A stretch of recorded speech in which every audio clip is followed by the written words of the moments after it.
There's 1,000 ways to kill enemies in Fallout 4, some more gorrific than others, and some more typical, like shooting someone in the head with a 10 mm pistol.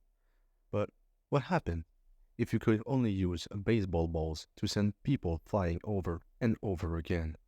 Can you beat Fallout 4 with only the baseball launcher? The rules are simple.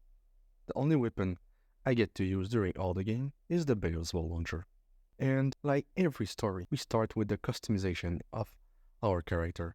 Obviously, we make it look incredible with a nice nose, cheeks, and a beautiful eyes too. My wife's agree. Your eyes.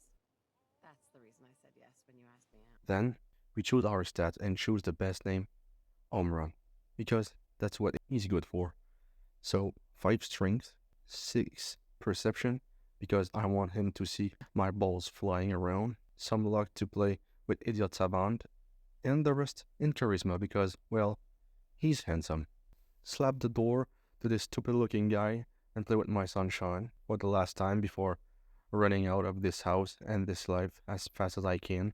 Unfortunately, my wife is just faster and make it on time, so we ended up just freezing before having a better life. Not what she thought, but got shot instead, and my son, well, got kidnapped. Years later, I wake up and run out of this vault without killing any roaches because I just can't until I get the baseball launcher. So I trap the roaches, grab the big boy, and finally get out of this place. It was now the time to visit our old house and our robot friend. He killed some insect for me and gave me the possibility to loot my hometown without dying. It is now time for us to start this beautiful quest to acquire our bread and butter, the baseball launcher. Heading our way to this nice city full of ghouls, raiders, and super mutants I can't even attack. Our time here was fun. I finally got to Suggs and continued our journey and entered Musigner Plaza by its nice, fresh painted green door. And things started to get tough, like real tough. But after dozens of times, I finally grabbed this stupid piece of paper and ran my way out, thinking, oh, finally, I will have my gun. But no, there was a bunch of fuckers that I needed to kill before, and unfortunately, I don't have any fucking guns. So, I decided to calmly walk directly to Diamond City to recruit my shooting person that will solve all my problem, Piper. Once I told her about my life being that bad and my handsome face, she didn't have any choice but to follow me and do exactly as I said. Now that I have the ultimate beauty to kill Marvin and his minion for me, I just have to sit and watch. I grab the baseball launcher, and now the real fun begins. One of the good things about this weapon is that you can pick up your balls and shoot them again and again. All the preparation are complete and can finally go to Concord to deal with those raiders and talk to our best friend Preston Garvey. We listen up and help him get rid of more raiders and this giant weird looking lizard, which is uglier than old Cheek Mama Murphy.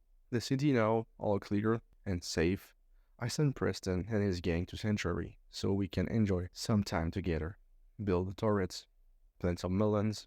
Since he seems tired to play with my balls, let's head back to Diamond City. By doing so, we can buy more ammunition for our beauty. Once fully loaded, our quest is now to find the best detective of the Commonwealth, Nick Valentine.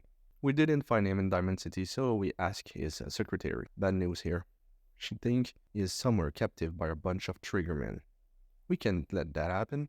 We need him to search and investigate about our little son Sean who got kidnapped, so we have to rescue him, kill a lot of triggermen, and at the same time, send one flying with my balls and got him out of this room. It was a piece of cake. But it wasn't over. Skinny Malone was waiting for us, so I just shot a bunch of baseball ball right at him and didn't seem to like that. Our mission completed, we headed back to Diamond City to talk to Nikki. Without a doubt, he knows who kidnapped our son and killed our beloved wife. It was obviously Kellogg. So we searched for him, and by the single scent of a nice cigar, dog meat lead us straight to him. What a good dog. He was hiding in a place full of synth, ready to kill us. The plan here was easy. Eliminate all the synth by shooting balls, then retrieve those used balls on the floor so we can keep up and shoot balls all over the place. When that's done, time to have a little chit-chat with this bolded Kellogg. Well, he didn't said much, because we killed him without even letting him the chance to explain anything. We should have let him talk, because, we still don't know where is Sean, but at least we grabbed some high-tech on him that will probably be useful to us. Indeed, Nick told us to go to Good Neighbors at the Memories Den. He is sure that Dr. Amari will help us out. I struggled to find the location, but after throwing balls at some super mutant, I finally got Good Neighbor, a place where it's good to live and ruled by a stupid-looking ghoul named Hancock. But we're not here for him. After talking to our doctor, we are now ready to watch a little movie. Unfortunately for us, it's a Kellogg movie, so it's boring, except the end of it, when we learn that synth used teleporter to go in and go out of this famous institute. Finding our son isn't easy, but we now know where to look to get better help. We have to talk to Virgil. This ugly ass lived across the glowing sea, a full radiated zone with bunch of craters. It should be easy to go through without dying. Well, I meant without dying. Finally managed to pass by this big bear who just don't want to die. Now it should be good. Fuck. Well, after a moment in this irradiated place, we finally managed to speak with Virgil.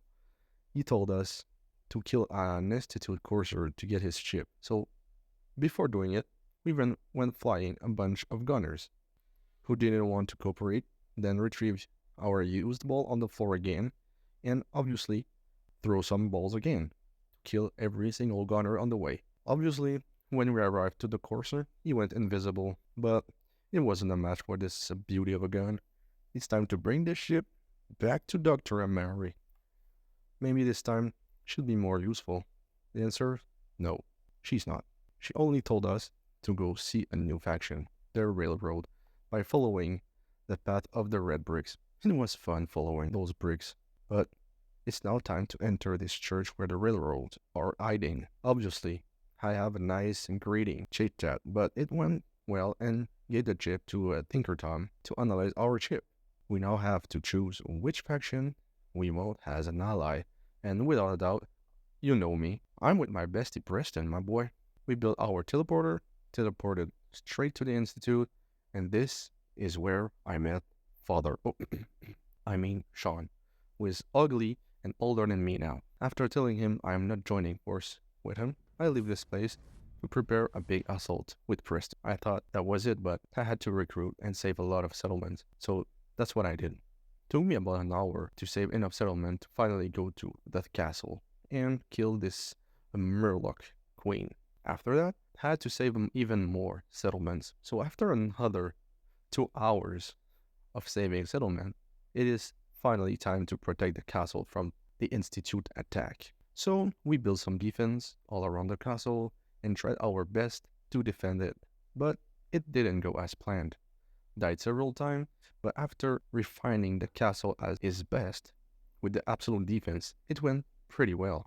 We beat the shit out of the Institute synth, got some XP, and a lot of useless loot because we only used the baseball launcher. Once everything is looted, we're going to the pit stop at Arturo's shop to purchase more baseball balls, and when it's done, it's finally time for my best friend and I to attack the Institute, kill my stupid child, and destroy everything inside this building once and for all. We couldn't just teleport in like before, so we entered by a secret passage under the water and infiltrated the Institute again. It wasn't such of a challenge, but still got some time to reach back the computer we needed to use to let all my Minutemen friends come out. A lot of synths were waiting for us, and it wasn't that easy to deal with because I was running low on balls. I kept shooting and shooting, but our launcher was empty before my eyes. And this is where, and only at this moment, that I realized that if I shoot someone in VATS, I shoot about 16 balls for the cost of 9. So I have now the knowledge to create infinite balls. While in there, I took some time to visit my old son, talked to him one last time before smashing his ugly face. Now that he's dead, it's time to destroy everything. Kill every single synth standing against us and send a lot flying. For the last time of the run. It is finally time to activate the reactor housing and plant the fusion pulse charge on it. Go back to Robot Sean to tell him he's nothing for me and I'll let him die in this huge explosion in about 1 minute. Once we are out of this place, safe and sound, we finally manage to press the explode button and watch this beautiful fireworks. And this, guys, this is how we beat Fallout 4, only using the baseball launcher. I hope you guys liked the video, and if you did, don't forget to smash the like button right now and subscribe to the channel. Don't even hesitate to comment down below what challenge you want me to do next. Thank you everyone for watching. As for me, I will see you in the next video. Bye bye.